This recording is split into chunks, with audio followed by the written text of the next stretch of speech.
So the world leaders from China, the US, European Union, and Africa raised the curtain today on the 2024 World Economic Forum meeting in Davos, Switzerland. The discussions were focused on major geopolitical upheavals and other headwinds troubling the global economy, in spite of advances in technology, medicine, and others. Our Rise News team is live on the ground in Davos for the annual meeting all this week. Joining me from there tonight is our Rise business anchor, Rolake Akikugbe-Filani. A good evening to you, and hope you're keeping warm in that -1 degree Celsius temperature in Davos tonight. Yeah, good evening to you, Boso. It's not -1, it's -6 or 7 at the moment. The last time I checked, it was one. I get the weather. I don't try to predict the weather like the stock market. It can be very, very tricky. So I'm trying to stay out of it. But a very beautiful city I'm seeing there, town I'm seeing behind you there with the balls. It look very nice night. And you're dressed up like you're in the snow as well. I like that. Is that a green, white, green? You're trying to be Nigerian all over tonight. But that's good. That's good. I love that. Yes, don't let me keep the lady waiting. How much did we learn today from the opening plenaries and presentation by some of those world leaders from China, from the US, Anthony Blinken, the president of the EU, Ursula as well? How much did you learn? Ursula. Yes.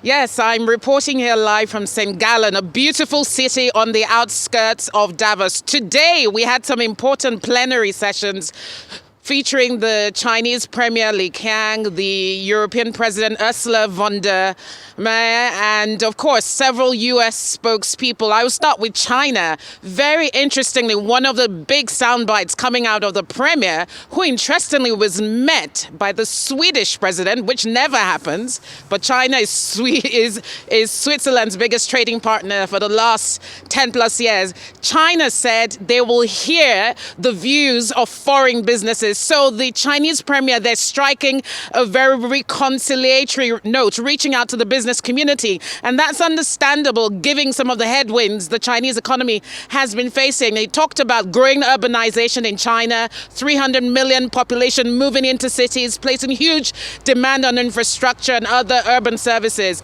If we switch over to the EU president, her big soundbite today was really a reprimand of Russia. As you know, the Russia-Ukraine crisis has been raging now for 2 years, but Ursula did extol the virtues of European unionship. She talked about the fact that the EU is no longer as dependent on Russian gas compared to, say, 2-3 years ago. Specifically, a key data point was that 1 in 20 units of energy is only imported into the EU from Russia compared to 2 years ago when it was 1 in 3 energy units. So really mentioning the fact that the EU is throwing its full weight behind Ukraine's economy, talked about the Black Sea grain initiative that Ukraine has tried to uphold. In terms of the US spokespeople, interesting conversation with Bill Gates, who was promoting AI and the impact, positive impact on productivity, as he mentioned. We also heard from the Vice Chair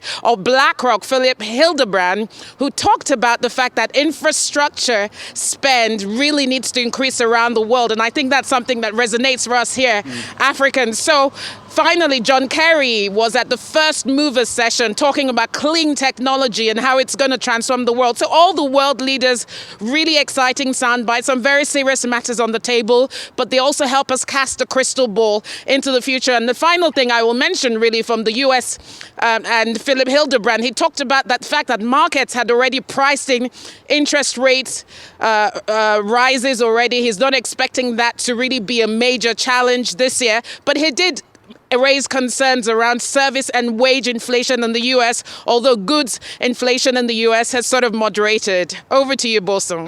Interesting, Rolake, because I also listened to those leaders you mentioned, the Chinese leader, Ursula, for the European Union. Look, every man unto himself. The Russian, the Chinese premier was top of his marketing. He says, look, China welcomes everyone. And so everyone is just marketing his own continent and his own country there today. So I understand that. Also spoke, hits Russia's Putin very hard in terms of how resilient Europe had been despite the onslaught of Russia in Ukraine and switching off the gas on the European Union region, as it were. But how much of this been discussed in Davos really resonates with sub-Saharan Africa, my friend?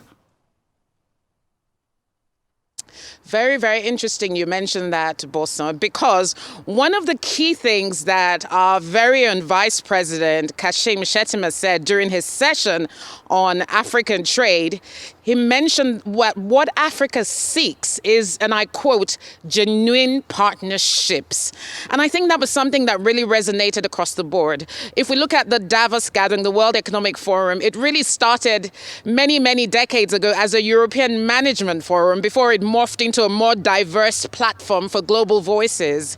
And when you have key regions like Africa represented, it's no wonder that the Vice President made that call. And I think he was really talking about key global issues affecting Africa, like trade, like climate change, like the global energy landscape, as well as the issues around debt and the debt burden that many African economies face. And his soundbite was really like, look, we want an equal partnership. We have a seat at the table now. We're speaking with more voice increasingly as one continent, underpinned by the African Continental Free Trade Area. And I think his message was really, and the message of many other African stakeholders here, was like a genuine partnership that sees the mutual development and economic growth of all regions around the world, including in Africa. Interesting that we also had a chat with the head of Africa at the World Economic Forum, and one of the things he mentioned was the fact that in 2050, 1 in 3 young people will be from Africa. 90% of the global working population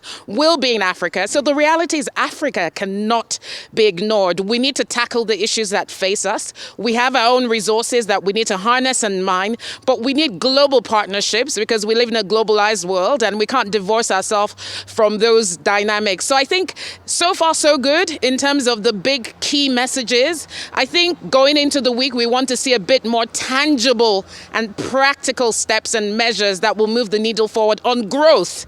Very, very interesting. GDP growth in Africa has been a bit subdued in the post-COVID world and given some of the global headwinds. But really going forward for the rest of the week is how we can boost jobs, boost growth, despite the advent of technology-enabled sectors, which might have an impact on the future of work.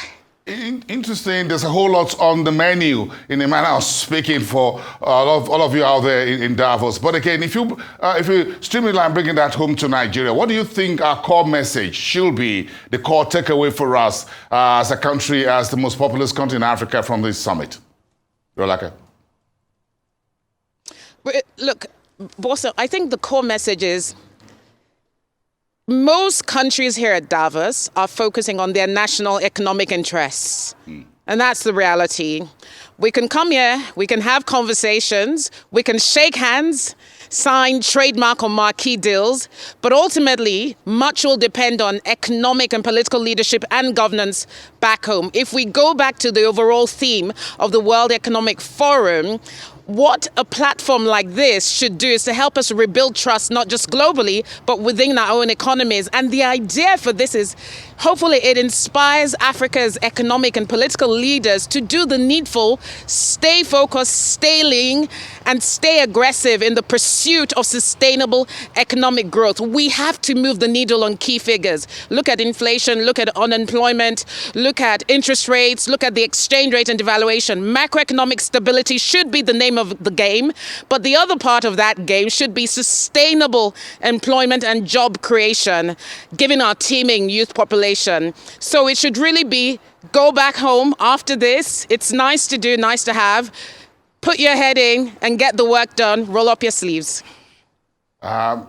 Beautiful. I can ask you to roll up your sleeves over there. It's really cold. But let them roll up the sleeves when you're out of Davos. Every leader's got to roll up the sleeves and get the job done. Roll down the sleeves. Got to grab a cup of coffee tonight and stay warm. Have a restful night. Thank you so much. And the rest of the team, our team out there in Davos clusters. Thank you so much for talking to us out of Davos today.